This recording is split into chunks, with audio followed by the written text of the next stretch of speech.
ব্যাগটা খুলে দেখবো আজকে কি কি বাজার আনা হয়েছে আর এটার ভিতরে কি কি আছে অবশ্যই আমরা খুলে দেখবো। এটার ভিতরে হলো প্রথমত শসা।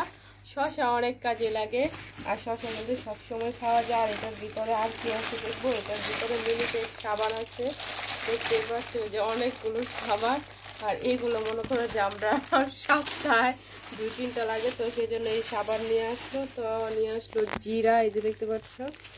আর এখানে হলো যে মসুরির ডাল, আর ডাল রান্না করা হবে, তো সেজন্য ডাল নিয়ে আসলো। আর এই যে মনে করো যে এখন সব জিনিসই মনে করো যে বাটফারি বইরে গেছে।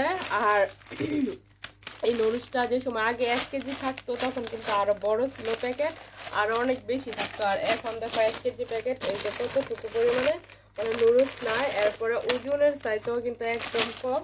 আর এই জায়গায় এই যে 1 কেজি ডিম নিয়ে আসছে, আর ডিমগুলো বাইর করবো না, আর বাইর করলে ভাঙার সম্ভাবনা থাকতে পারে। তো সেই জন্য কাগজে আছে, কাগজেই থাকবে, এটা আর আমি খুলবো না, কারণ যে সময় ফ্রিজে রাখবো ওই সময় খুলবো। আর এই জায়গায় হলো কবুতরের মাংস রান্না করার জন্য ছোট ছোট আলু বলেছিলাম, তো ছোট ছোট আলু নিয়ে আসছে, কবুতরের মাংস রান্না করব। আর এই জায়গায় হলো দেখতে পাচ্ছেন লেবু, আর ভিতরে ডিমের এটা রাইখা তারপরে খুলছি, দেখি এটার ভিতরে কি কি আছে। আরে বান যে দিয়ে দিছে বলেন, বানও খুলতে পারি না, বান খোলার শক্তিও নাই গা, এই শক্তিও কি শেষ হয়ে বললো নাকি। এই যে বান খুলতেছি, আই রে বান যে এই যে দেখতে পাচ্ছ চিন্তায় চিন্তায় বানটা খুলে নিলাম। তো বানটা খুলে দেখতে পাচ্ছ একদম টাটকা সুস্বাদু সেই ঘ্রাণের লেবু নিয়ে আসছে। বান খোলার শক্তি নাই, তা সিরা লাইছি আর শক্তি নাই। তো লেবুগুলা কিন্তু অনেক খুব সুন্দর, অসাধারণ একটা ঘ্রাণ আসছে লেবু থেকে নাকে নেওয়ার পর। আর এই হলো হলুদের গুঁড়া, আর হলুদের গুঁড়া দিয়ে রান্না বান্না সব কিছুই চলে, এটা তো তোমরা সবাই জানো। আর এই যে অসাধারণ সুন্দর সবুজ কাঁচামরিচ নিয়ে আসছে, আর কাঁচামরিচ দিয়ে তো সব কিছু রান্না করা হয়। আর এরকমভাবে কাঁচা খাইলে তো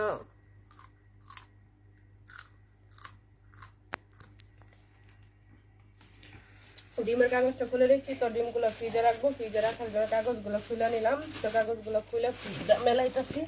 তো ফ্রিজের কাছে কিন্তু বলেছিলাম, আর এখন একটা একটা ডিম করে এই যে ফ্রিজে রাখবো। এই যে তো ফ্রিজে রাখলে ডিমগুলো নষ্ট হবে না, এখন তো গরমকাল, তো 1 কেজি ডিম তো আর একদিনেই খাওয়া সম্ভব না। তো তাই ডিমগুলা আস্তে আস্তে ফ্রিজে রাখছি, ফ্রিজে রাখলে ডিমগুলা ভালো থাকবে। এখন দাঁড়ায় গেলাম, তা আসলে বন্ধুরা সব কিছু বাজার ফিরে আসছে সেটা দেখাই দিলাম। তো ভিডিওটা কেমন হয়েছে অবশ্যই সবাই কমেন্টে জানিয়ে যাবেন। তো আবারও চলে আসবো।